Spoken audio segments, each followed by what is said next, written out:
This is Dream Power Radio, the place where your dreams turn into reality.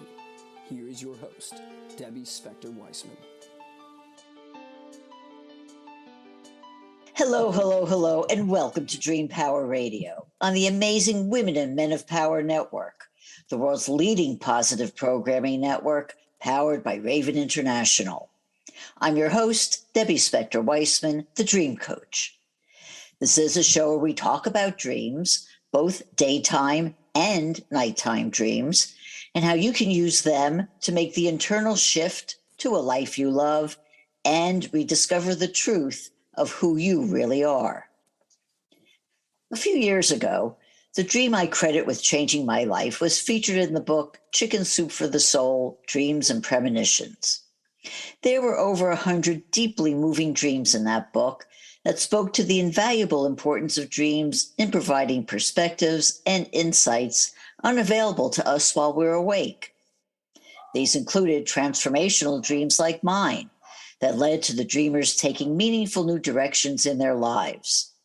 There were dreams where departed loved ones transmitted beneficial wisdom, like the one where a deceased father advised his son on how to fix a broken vehicle. Then there were the dreams that provided warnings about future events, like the one that one dreamer had that helped him avoid a car accident that would have resulted in instant death. My guest today is no stranger to these premonition or precognitive dreams, starting with the precognitive dreams he had over 50 years ago. Tony Hawkins has done extensive study on these dreams and their role in expanding our knowledge of the universe and of ourselves. Tony has authored over 10 books and is a member of the International Association for the Study of Dreams. Welcome to Dream Power Radio, Tony. Before we get started, I think it's important to explain what you mean by precognitive dreams. So what is your definition of a precognitive dream? Well, I think the general definition is it's an awareness of a future event which you couldn't have known about in any known way. Like, obviously, somebody is telling you something is going to happen, that sort of thing. And it's not just dreams. I mean, the first one I ever came across was in writing.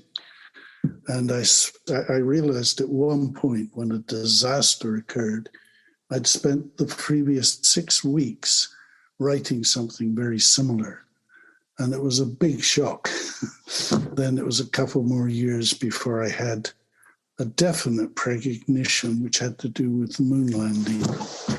Precognitive dreams they don't seem to have any significance.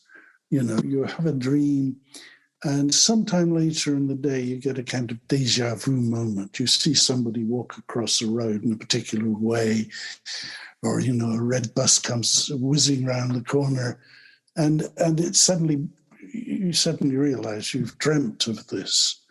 Would you say they're sort of the same as synchronicities?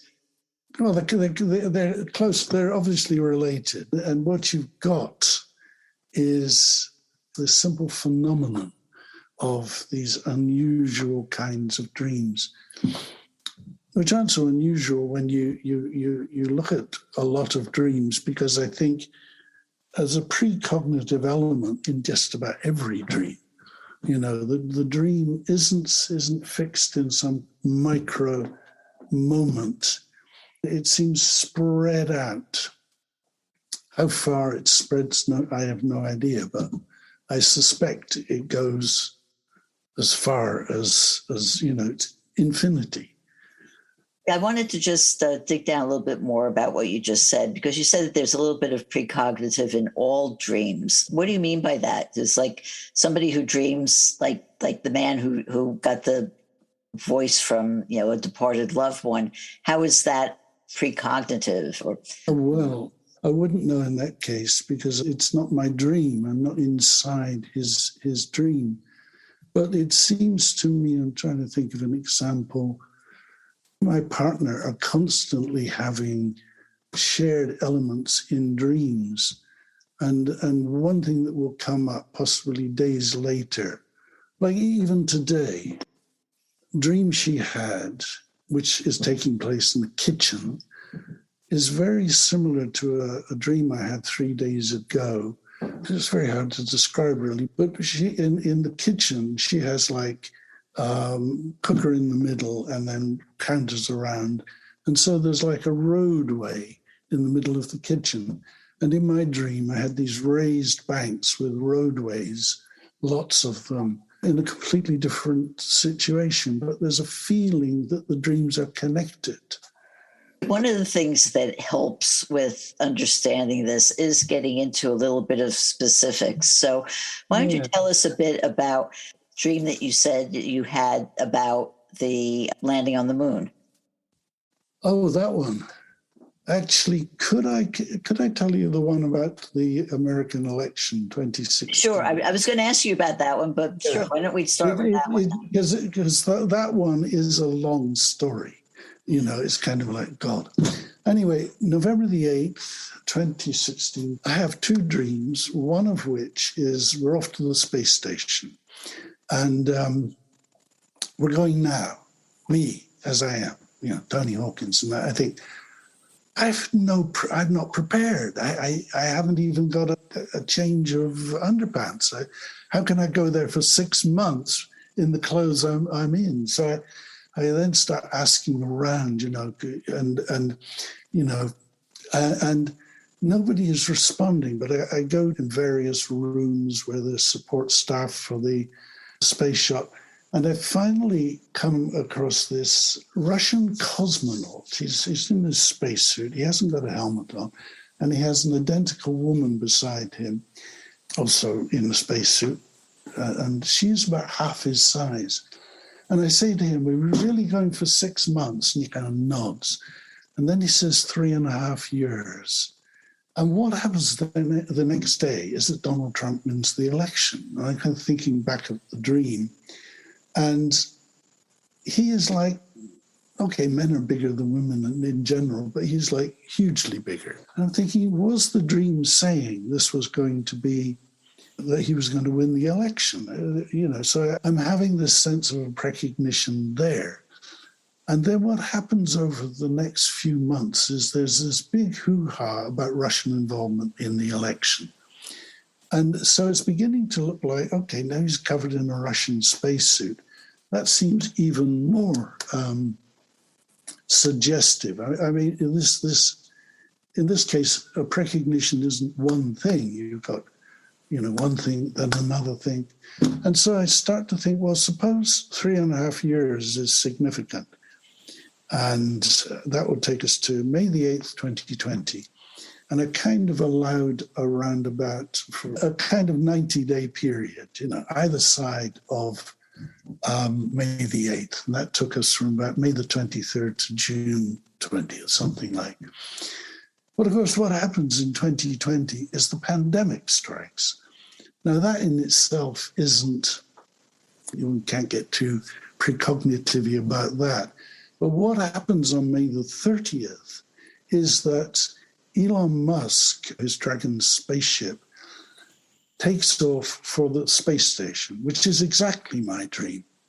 And the two guys, Bob and Doug, who are on board, you know, there's the whole thing of the takeoff. They arrive at the space station. As they're sitting in the doorway, the hatch into the space station, they're kind of having a press conference.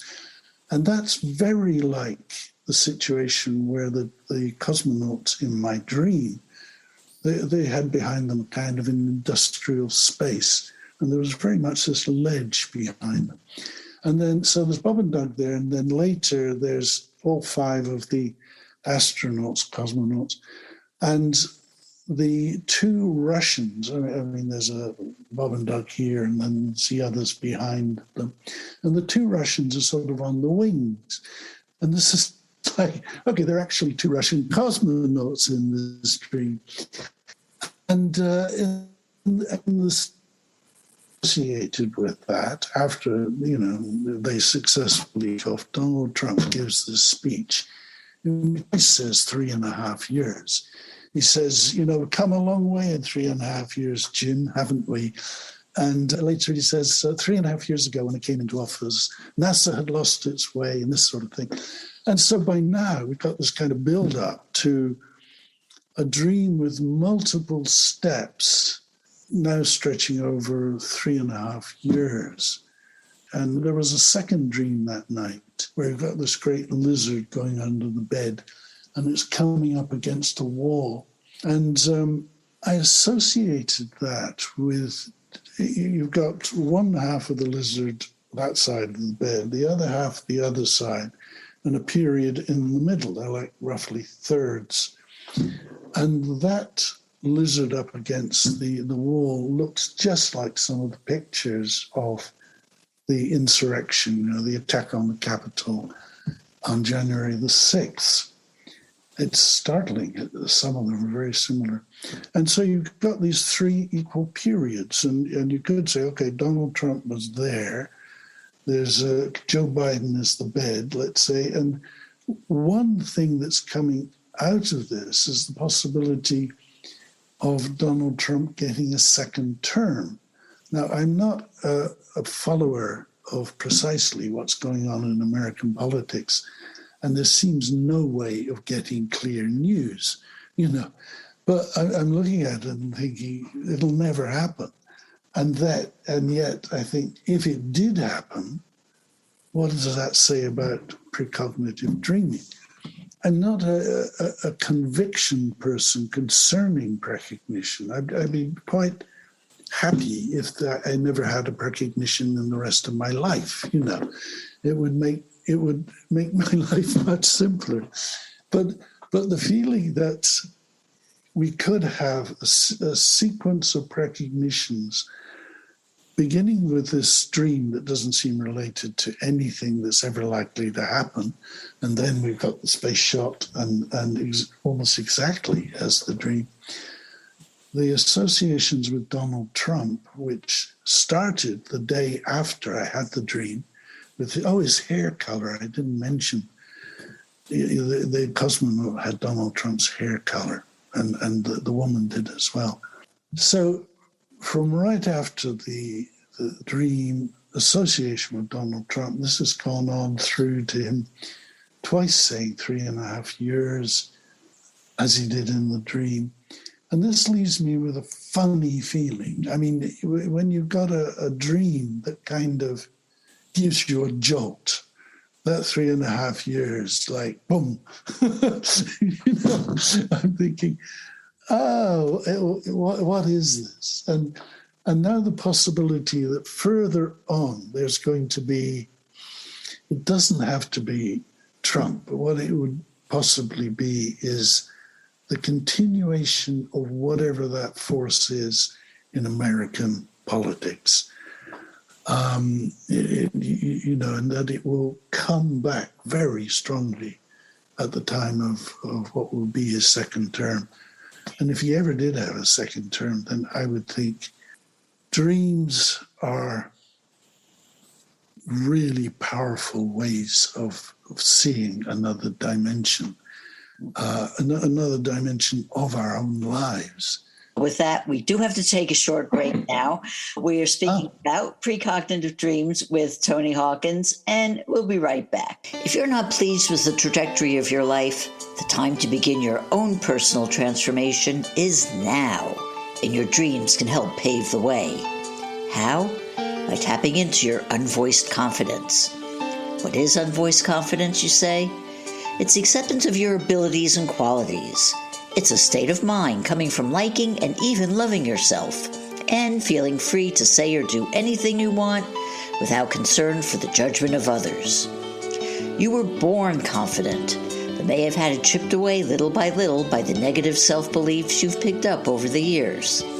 If you're looking for the heightened energy, clarity of thought, and the feeling of being more alive that comes from self-confidence, you can rediscover it by paying attention to your dreams.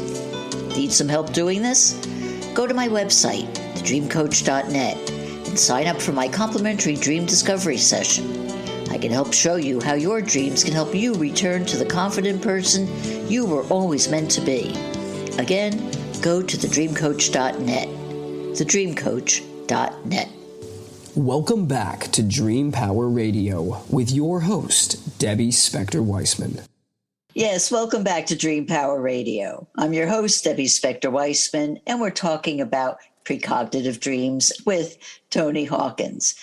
So, Tony, I'm just wondering, since dreams come from within us, what does that say about what we can learn from them and what that teaches us? Well, I think that long story I told you about, Trump and the elections is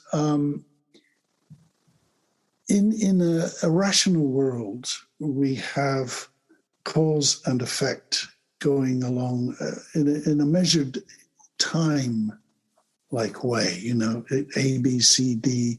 You don't get ACB if you appear to, But there's a different source of cause that seems to be coming from within us in a higher dimensional framework than our everyday common sense. And I think that's what's happening with dreams. They're not living in our sequential world. They're relating to it, but they're coming from, it's almost like a tsunami, this great wave just coming into the town. It sort of washes through everything. Well, is this why we dream? Does that make any sense to you? I mean, yeah, but I was going to add to that. Is this why we dream? Because well, it could be because we've evolved from this, evolution, Darwinian kind of process that science describes, and it's a very tight little world we've been living in.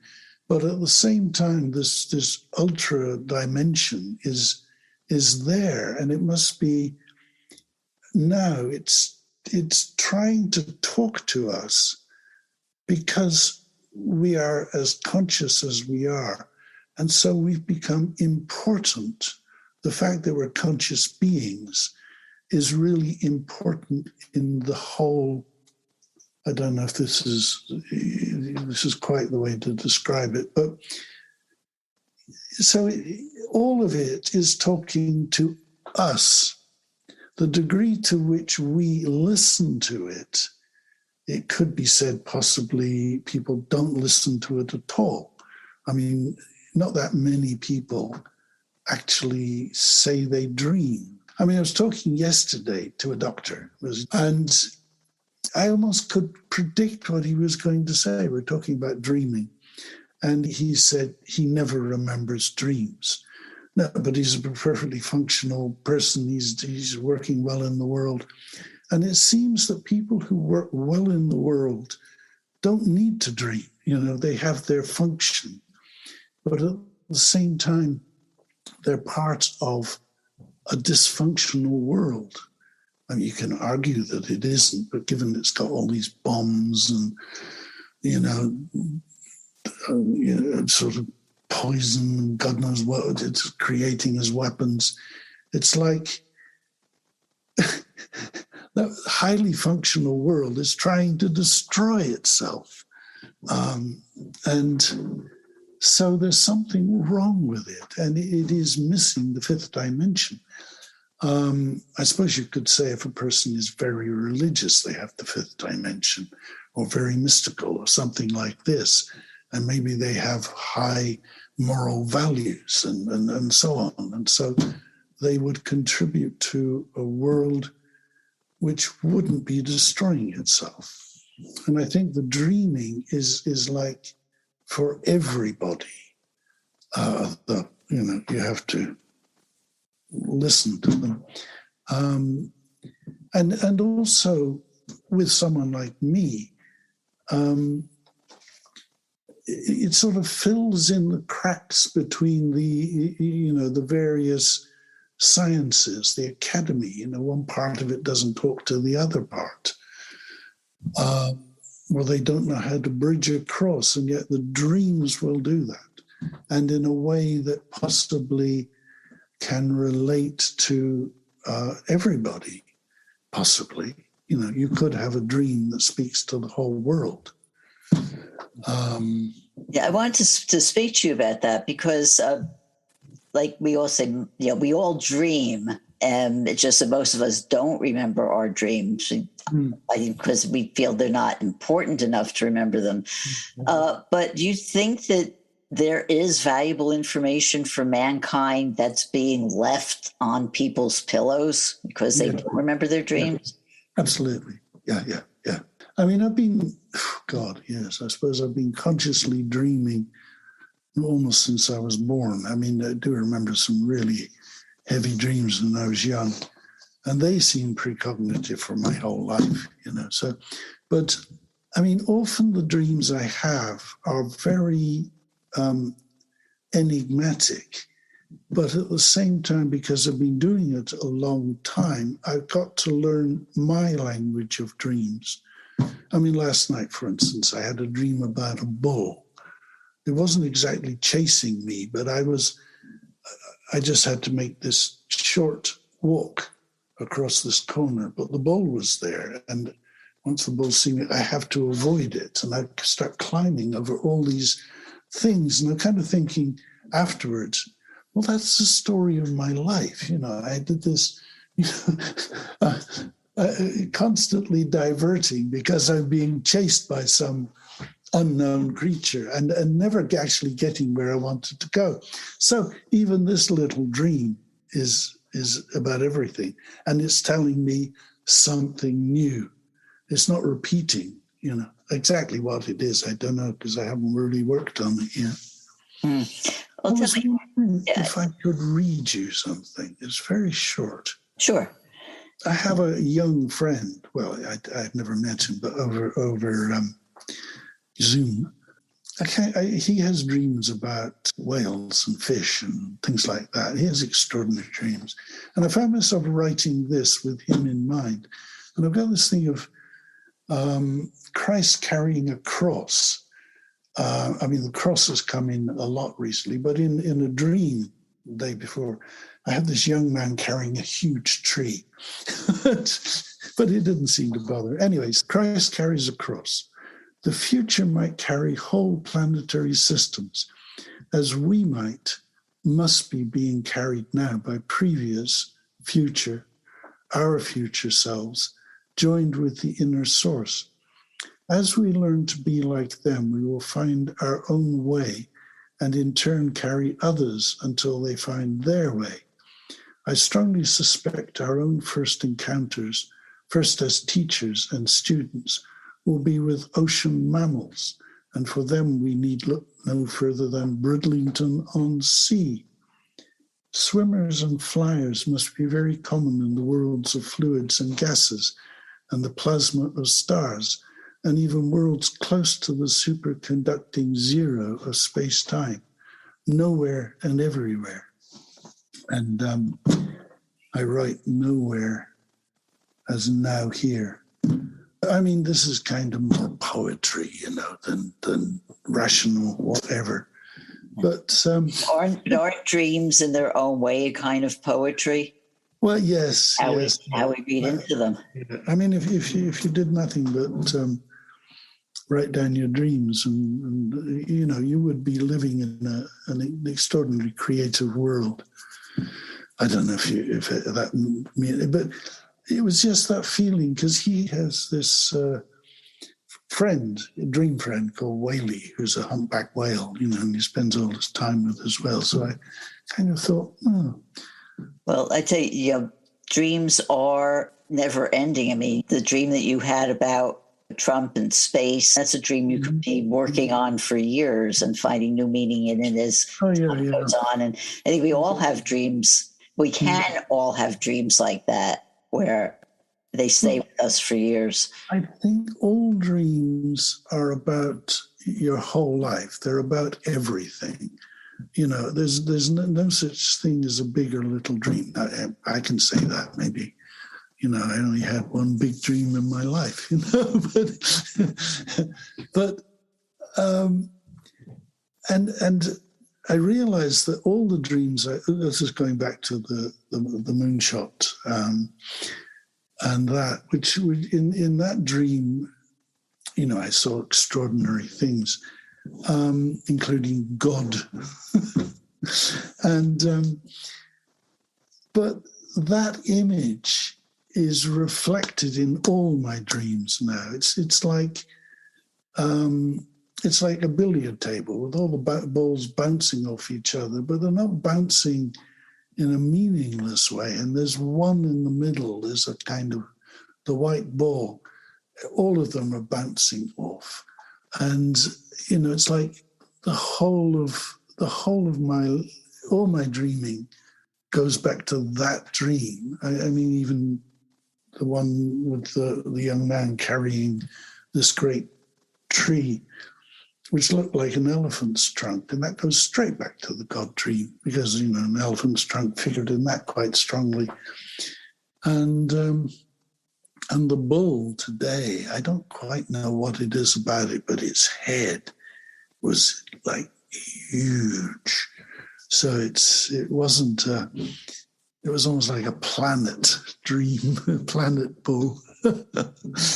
So if we paid attention to dreams, we would have this contact with a kind of inner mythology, which is alive.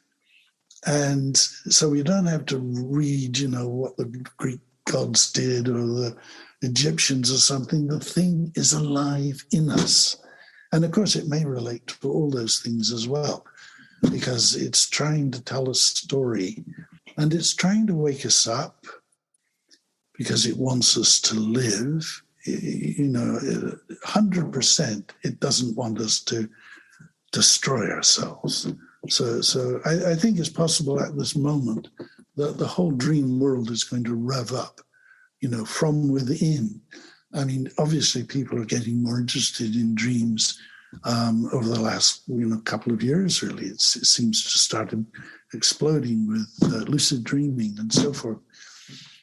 But the inner world, I think, is going to, the waves are going to come more strong. I think that is so true. And fascinating discussion. I just have time for one final question. How can people find out more about you and your work? I do have a website, which is quite neglected, but there are things there, and you can get at my books. The website is called Cell Walker's Dream. That's one word. Cell as in body cell, prison cell. Walkers is just, WALKERS, dream. They have that website, so they can go there if they want to read your books and find out more about it. Well, Tony, thank you so much for being on Dream Power Radio to me today. Thank you very much. And I hope something has got through my inarticulate attempts to say, there is this huge thing called life happening, and it's happening in us, and dreams help enormously, and we are part of a great immortal continuum. A dream. Right at the end, people were talking about the end of lockdown, end of this, and I raised an arm and said, I am the beginning, not the end. So this is the beginning of the world. Right now. What a wonderful image. We've been speaking with dream expert and author Tony Hawkins. I hope you've enjoyed today's program. If you have, please tell all your friends, follow me, and drop a positive review on your podcast site. Until next time, this is Debbie Spector-Weissman saying, sweet dreams, everybody. You've been listening to Dream Power Radio with your host, Debbie Spector-Weissman. For more information on Debbie or to sign up for her newsletter, go to dreampowerradio.com. This has been Dream Power Radio on the amazing Women and Men of Power Network, the world's leading positive programming network, powered by Raven International.